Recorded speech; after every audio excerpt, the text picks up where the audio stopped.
अस्सलाम वालेकुम वरहमत उल्लाहि वबरकातुह। कैसे हो प्यारे प्यारे नन्हे मुन्ने हंसते मुस्कुराते उछलते कूदते नमाजी और बहादुर बच्चों। यकीनन अल्लाह ताला के फजल पर करम से बिल्कुल सेहतमंद होंगे। आज की कहानी शुरू करने से पहले आइए मिलकर दुआ मांगते हैं। है हमारे रब, अगर हम भूल गए हों या खता की हो तो हमें ना पकड़ना। ए हमारे रब, हम पर वो बोझ ना डाल जो हमसे पहले लोगों पर डाला था। ए हमारे रब, हम पर वो बोझ ना डाल जिसकी हमें ताकत ना हो, और हमसे दरगुजर फरमा और हमें बख्श दे और हम पर रहम कर। तू ही हमारा मालिक है, हमें काफरों की कौम पर गलबा अता फरमा। या अल्लाह, हमारे बच्चों को 5 वक्त का नमाजी बना दे।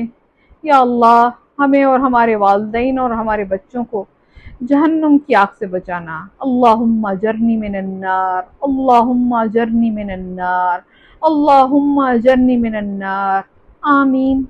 चलिए आज की कहानी शुरू करते हैं। आज की कहानी का अनवान है जमीन के हकीकी वारिस। औरंगजेब आलमगीर बादशाह का एक बेटा बागी हो गया था और एक राजा के पास जाकर कहने लगा, हुक्मरान बाबा के खिलाफ साजिशें करने लगा। औरंगजेब को जब उसका इल्म हुआ तो वो इस इलाके में सैर व तफरीह और शिकार के बहाने जा निकला और अपने सिपाहियों को एक जगह खड़ा करके खुद राजा के महल के करीब एक मस्जिद में जा बैठा और वहां से एक परवाना लिख भेजा, मैं एक जरूरी काम से तुम्हारे इलाके में आया हूँ और तुम्हारे साथ चंद जरूरी बातें करना चाहता हूँ। इस वक्त फला मस्जिद में मैं तुम्हारा मुंतजिर हूँ। प्यारे बच्चों, राजा जो था वो मुसलमान नहीं था, वो काफिर था और उसका मजहब हिंदू था।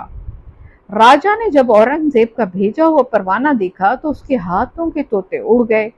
यकीनन उसके दिल में चोर था, तो क्यों ना उड़ते तोते।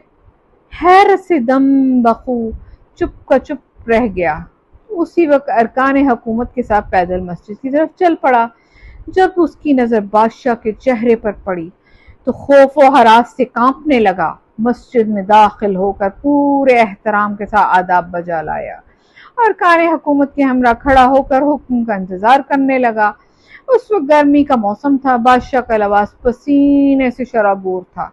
बादशाह ने राजा को अपनी कमीज के बटन खोलने को कहा। राजा के हाथ मारे खौफ के कांप रहे थे। उससे बादशाह की कमीज ना खोली जाए। उसने हर चंद कोशिश की लेकिन गले के साथ वाला बटन ना खोल सका। फिर बादशाह ने अपना खंजर राजा के हवाले कर दिया और हुक्म दिया कि इस खंजर से बटन काट डाले। अब मामला चूंकि पहले से भी ज्यादा नाजुक और खतरनाक सूरत हाल इख्तियार कर गया था, राजा के चेहरे पर मारे खौफ के हवाइयां उड़ने लगी थी। कई मर्तबा कोशिश की मगर खंजर हाथ से गिर पड़ता। आखिर राजा ने बादशाह से अर्ज किया, जहपना, ये गुलाम हजूर की इस खिदमत से कासिर है। बादशाह ने खंजर वापस ले लिया और राजा से कहा, ए नादान बनिए। बनिए बच्चों हिंदू या काफिर को कहते हैं। औरंगजेब उस वक्त अकेला बेजार और मददगार और बगैर फौज और सिपाहियों के तेरी ममलिकत में बैठा है। उसका खंजर तेरे हाथ में है, उसका गला तेरी उंगलियों में है और बावजूद तू अपनी बार बार कोशिश के मेरी कमीज का बटन नहीं काट सका। फिर भी तू मेरे बेटे के साथ मिलकर मेरे कत्ल के मंसूबे बना रहा है। याद रख, हमारे ऊपर अल्लाह का साया है, हम अल्लाह के मुकर्रर करदा हैं। हम अल्लाह और उसके रसूल सल्लल्लाहु अलैहि वसल्लम के अहकाम की बजावरी करते हैं और अपने दीन की खिदमत बजा लाते रहेंगे। तुम जैसे दुनियादार हमारा कुछ नहीं बिगाड़ सकते।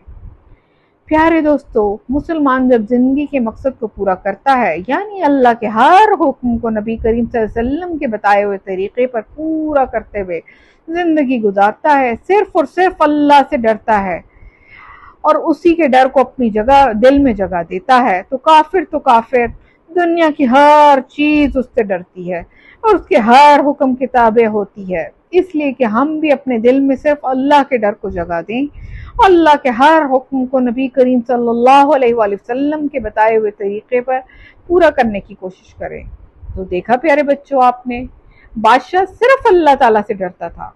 हालांकि उसको पता चल गया था उसके बेटे के साथ मिलके वो दोनों मिलके कत्ल का मंसूबा बना रहे हैं, لیکن وہ پھر بھی نہیں ڈرا اور وہ صرف اللہ سے ڈرتا رہا۔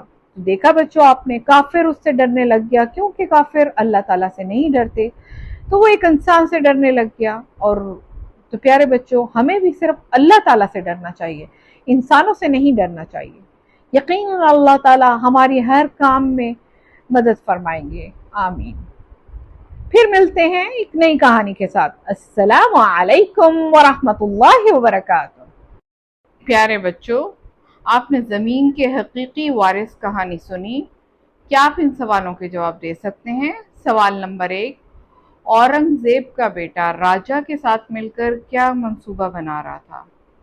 وہ اپنے والد کے خلاف کوئی منصوبہ بنا رہا تھا، وہ آپ نے بتانا ہے۔ سوال نمبر 2، اورنگزیب نے راجا کو کہاں بیٹھ کر پروانہ بھیجا؟ پروانہ بلاوا بھیجا تھا، اس نے بلایا تھا اس نے راجا کو، تو کہاں بیٹھ کر اس نے بلایا تھا؟ سوال نمبر 3، راجا کا کس مذہب سے تعلق تھا؟